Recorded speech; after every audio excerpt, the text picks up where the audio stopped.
Hello, I'm Jan Paynter, and I want to welcome you once again to our program Politics Matters. We are honored and delighted to welcome as our guest today Karenne Wood, Director of the Virginia Indian Programs at the Virginia Foundation for the Humanities. Welcome, Karenne. Thanks, it's great to be here. Karenne Wood is an enrolled member of the Monacan Indian Nation who serves on the Tribal Council.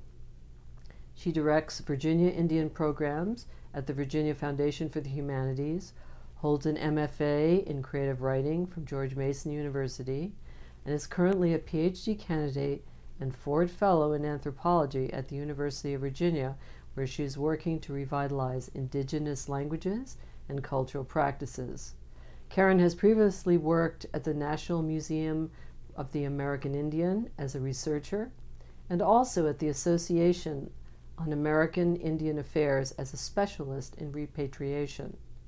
She held a 4-year gubernatorial appointment as chair of the Virginia Council on Indians through the year 2007. Karenne Wood authored Markings on Earth, which won the North American Native Authors Award for Poetry in 2000. She also received the Writer of the Year Award in Poetry in 2002 from the Wordcraft Circle of Native Writers. Karenne edited the Virginia Indian Heritage Trail, now in its 3rd edition, and she contributed a chapter on Southeastern Indians to National Geographic's Indian Nations of North America. Her poems have appeared in Shenandoah and the Kenyon Review, among many other journals, and she also is placed in a number of anthologies. She recently finished a 2nd book of poems, Weaving the Boundary, which is currently under review. Today we felt that it was an appropriate time to return to Native roots, and so we are beginning a series of 2 interconnected conversations about Native Americans and the Central Virginia Monacan Nation in particular. For wherever we may go in the sprawling country that we call home, we stand ever and always on Indian ground. They were Americans first, and given the history of our nation's dealings with Native peoples, one can reasonably argue that the white settlers, who, as we know, displaced Native peoples, actually embody the original idea of illegal immigration. The law of the land, it's a phrase we hear often, but perhaps it might possess a deeper, more significant meaning. Our guest today is just the person with whom to have this conversation. Welcome, Karenne. Thanks a lot. Karenne, to begin our conversation, share with us, if you would, a little about the history of your family, some of the details of your life growing up, the mentors who inspired you in the work that you do. Okay. I grew up in Northern Virginia, and I didn't have a lot of knowledge about my own Native heritage, except to know that I was Indian. My father had made sure that we knew that very early on in our lives, and he was really proud of that heritage at a time when not everybody was proud to acknowledge the fact that they were Indian. But I felt really isolated and disconnected from my own cultural family because our family had left early on. It wasn't popular to be Indian in Amherst County for a really long time. In fact, it was really dangerous. And so a lot of our people left in different migration waves, if you will. Some went to Baltimore, some went to West Virginia. Our family ended up there in West Virginia. And they were farmers. And my great-grandpa had a big farm close to what is now Fair Oaks Mall in Fairfax, Virginia. And I always say I wish he had kept a hold of it because it's worth a whole lot of money these days. But we grew up by ourselves, and so we didn't have that connection. And I feel like that's one of the things that while I've had a lot of advantages in my life because I didn't grow up in Amherst, I lost that cultural connection. So it's been really important to me as a young adult and later in my life to reestablish those connections with my cultural family. Oh, I see. Talk about your dad a little bit. There's a wonderful picture that you shared with us of him. Did your dad serve in the military? He did. He was in the Air Force for a couple of years before I was born, and he originally wanted to be a fighter pilot, but I think his eyesight wasn't quite good enough to qualify him, so that was one of the great disappointments in his life. He ended up working early on in the computer industry, back when computers were larger than, say, freezers and refrigerators. And, yeah, and so he was I guess one of the pioneers in computer systems analysis, and that was the career he pursued throughout his life. So he left our family when I was young, and I didn't get to spend as much time with him as I would have liked, but that connection with him in my mind is profound.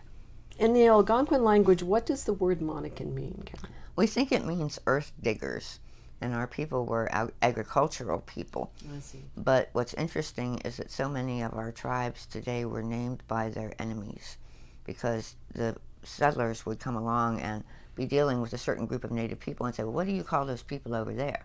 Well, we call them Monacans, you know, and it might even be a pejorative term. Like I've heard the word Sioux derives from a Chippewa word that means snakes in the grass, you know, so we still carry these ideas of enmity among us, even when we don't feel that anymore. Human nature is interesting. It is. Does the Monacan language survive, and is it spoken? It does survive. It was documented in a strange place up in Canada at Brantford. Some of our people, the Tutelo group, had migrated up north to escape the pressures that they found here in Virginia. And so they went to New York, affiliated with the Iroquois people, and stayed in Pennsylvania first, then New York, then went to Ontario, where there was a horrible epidemic of cholera that wiped out most of them. But there was one fellow whose name was Nikonha, and he was known to his friends as Old Mosquito, and he was the one who provided most of the vocabulary that we have today. So an anthropologist named Horatio Hale in the late 1800s documented that language and was the first to assert its Siouan origin.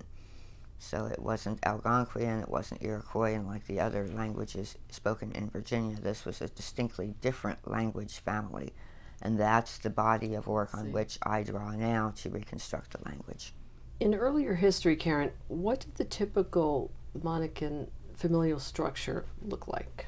Well, our people were matrilineal and matrilocal, which means the man married into a woman's family, he went to live with them.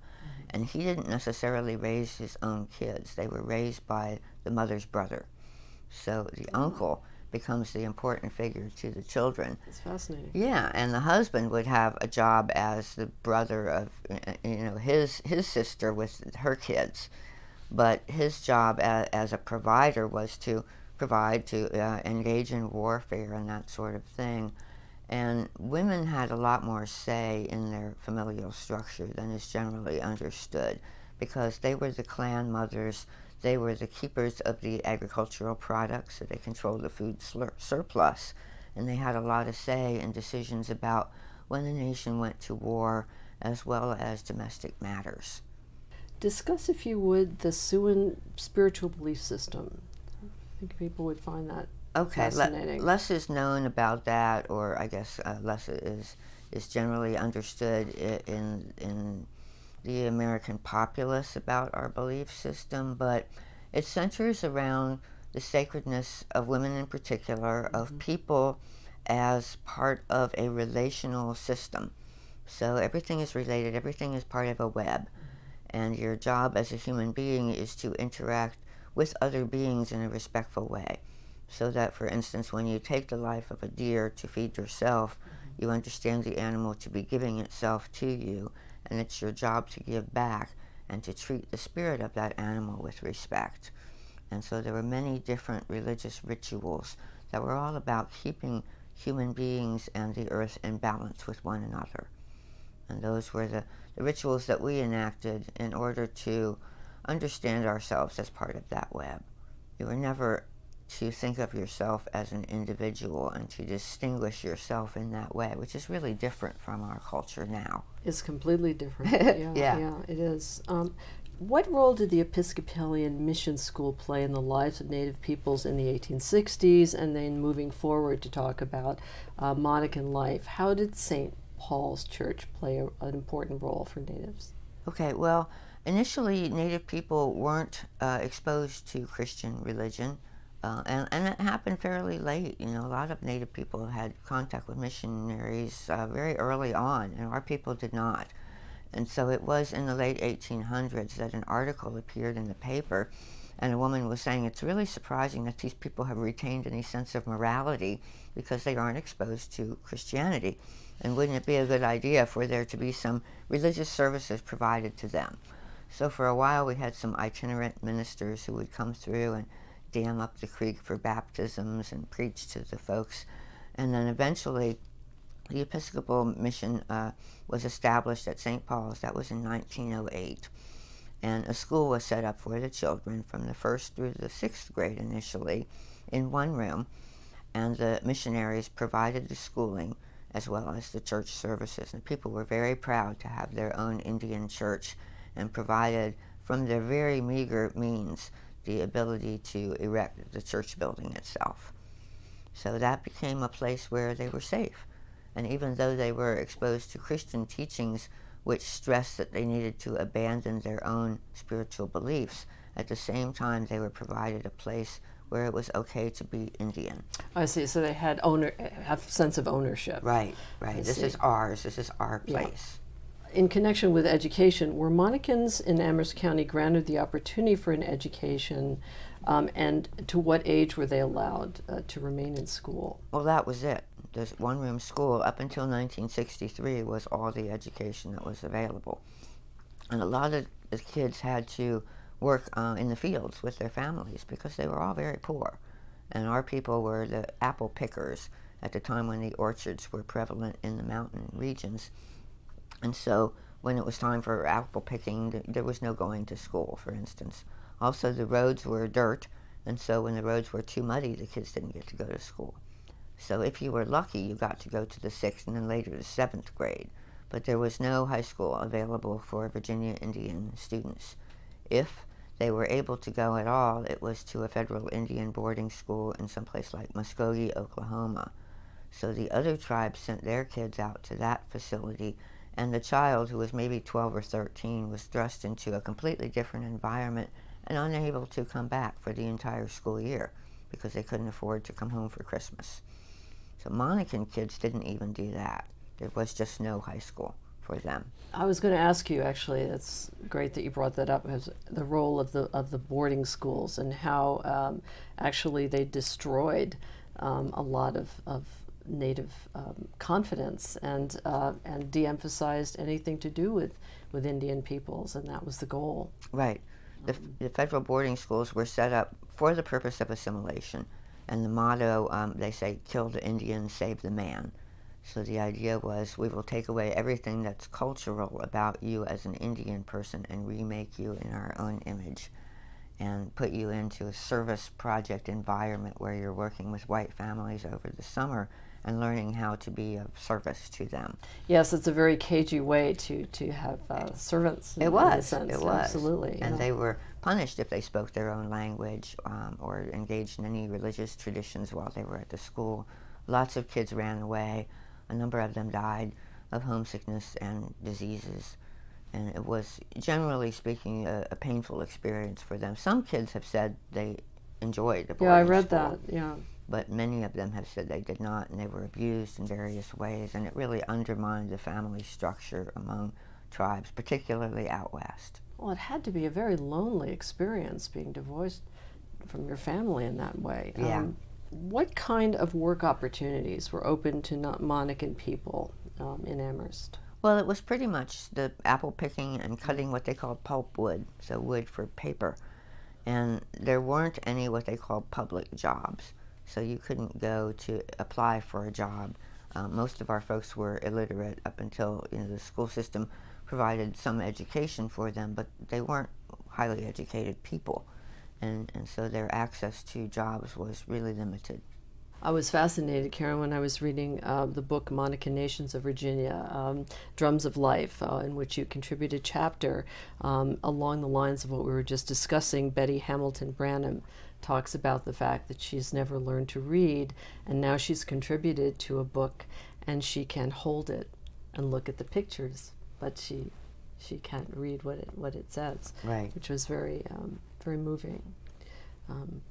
One of the experiences that I had fairly early on, we set up a program where We could bring our elders to local universities and show them what was available with their grandkids. And there was a mentoring program for the elders to be involved with the kids, as well as for them to meet students at those universities. And we brought the elders down to Virginia Tech, and some of them cried because it had been so unthinkable for them to have that kind of a higher education, and now it was accessible to their grandchildren. And for me, they said, you younger folks need to get into those books and change what they wrote about us, because the stories are wrong. And when they called us savages and barbarians, we don't see ourselves that way. We are wonderful, beautiful people, very generous of heart. And we want people to know that about us, not those stories that appear so painfully. So I took that very seriously. That's one of the main reasons why I do what I do. Well, sure. Allowing people to have control over their own history is critically important to us, to self-esteem and identity. And when you look back at those old textbooks, there is no Native perspective. The Indians appear at 1607 and become hostile to the Americans or the settlers, whatever they were at the beginning, and then very quickly become sort of obstacles to civilization. So they're always in the way. And then they vanish around 1700, and we start seeing words like extinct, and vanishing Native Americans and American Indians back in those days. But this notion of, just kind of disappearing into the mist, isn't that convenient? Well, and it's incredible because the first settlers come here and they speak about it as an empty land. Right. In what sense was it empty? Right. And then, of course, they set about actually causing those people to begin to disappear. Mm-hmm. Karenne, what was the significance of the 1830 Indian Removal Act passed under Andrew Jackson? Because we'll go back and talk a little bit about history here. Okay, well, in a more national sense, it affected tribes out west by apportioning land to individual people through allotments. So whereas before all the land was held in trust by the tribe in a sort of communal sense, this was going to cut it up and give each person, I think it was 160 acres. So the Dawes Allotment Act did more to divide Native people's access to their lands than any other piece of legislation. And what ended up happening was that a number of Native people sold their land, and then you get this checkerboard effect on reservations, which makes the land unusable because you can't, get large blocks of it for ranching purposes. For example, you have all these, I can use this piece but not that piece. Yeah, and trouble accessing it too. Mm-hmm. Sure. Mm-hmm. Karenne, anthropologist Jeffrey Hantman, who I believe you know well, notes and is very informative between Powhatan and Kironk, reconstructing the Monacan culture and history and context of Jamestown, that the Monacans kept their distance from the English, and as a result were somewhat overlooked by historians who focused on the more visible Powhatan, who are likely competitors and rival tribes, both dealing, for instance, with copper. He forcefully quotes historian and essayist Todorov, who notes that each of us is the other's barbarian. To become such a thing, one need only speak the language of which the other is ignorant. It is merely babble in his ears. And I was struck by, as I was reading one of the books on Native peoples, Native American and Monacan William Carson Branham notes powerfully that whenever anyone or a group become afraid of something they don't understand, their instinct is to get rid of the object of their fears. Karenne, who is Dr. Plecker?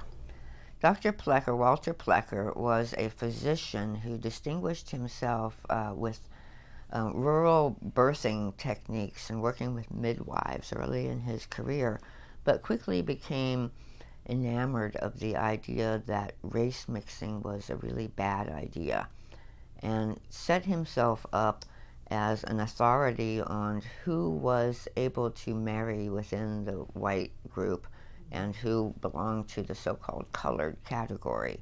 And he worked very hard for the passage of the 1924 Racial Integrity Act, which made it a felony in Virginia for a person of color to marry a person who was considered white. And so he also made it his business to change the birth certificates of Indian people and to write colored on the back, or there are no Indians in Virginia, or he called them issues at some point. You know, he had different labels at different points in his career, but always he was about the business of making sure that Indian people did not enter the white race. And he wrote letters to hospital personnel and clerks of the court saying, not only are these people committing a felony if they marry outside their race, but so are you, and you could go to the penitentiary. We have copies of letters like that here in special collections at the University of Virginia and other places. So in essence, he's using state funds to promulgate his belief that white people were superior to everybody else, and he was going to make sure that none of us got into his group.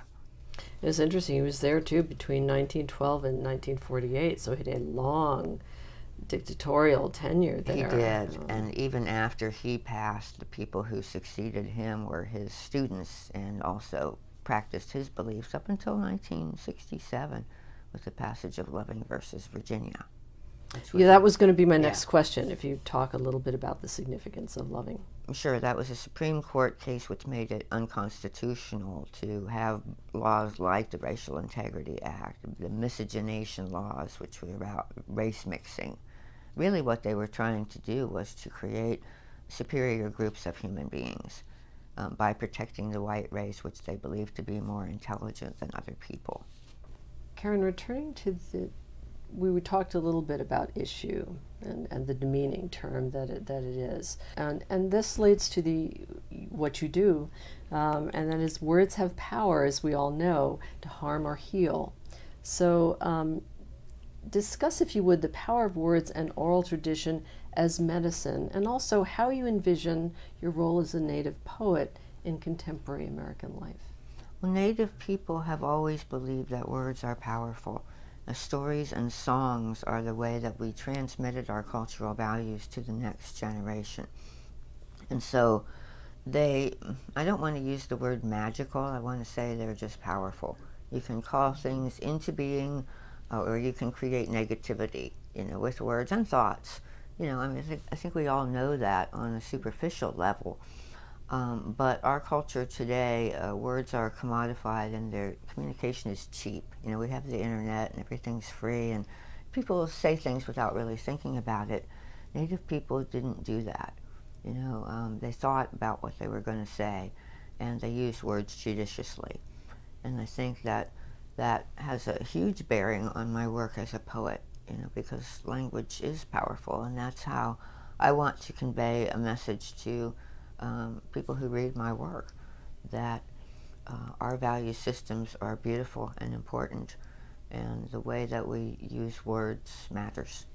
One of the things that I loved so much in reading your poetry is, and I really enjoy poetry when it creates a painting, and you're reading the words, but you're seeing the colors.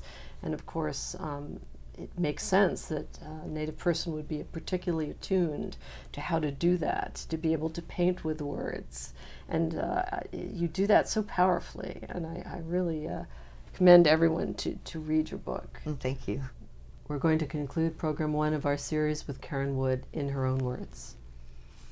This is a poem I wrote for my dad. It was about the only time that he and I danced together, and the scene was a veterans dance. We're the only people who honor our veterans at every powwow by having a veterans dance for them, because our warriors are so important to us. And so it's called Veterans Dance with My Father. We who dance apart know well how not to say what was abandoned or migrated from, lost as our very bones sink toward the past, history shoveled over an inscrutable future. As a boy, no one told you, after pestilence, burning, slavery, massacres, turning the people against one another, after the colonized, rum-induced shame of it, there were no schools for us, and we were called mongrels. Who could have told us we survived? We did, though, so dance until your foot pads feel drum beats. Dance your haircut and denims, your tennis shoes, athletic socks. Dance the skin you called white, which is copper. Dance earth-colored eyes, yourself in Air Force uniform 40 years ago. Dance the ancestors' voices, a heart that remembers your relations, all of us who have identified you. Thank you for honoring us with that poem. Happy to do it.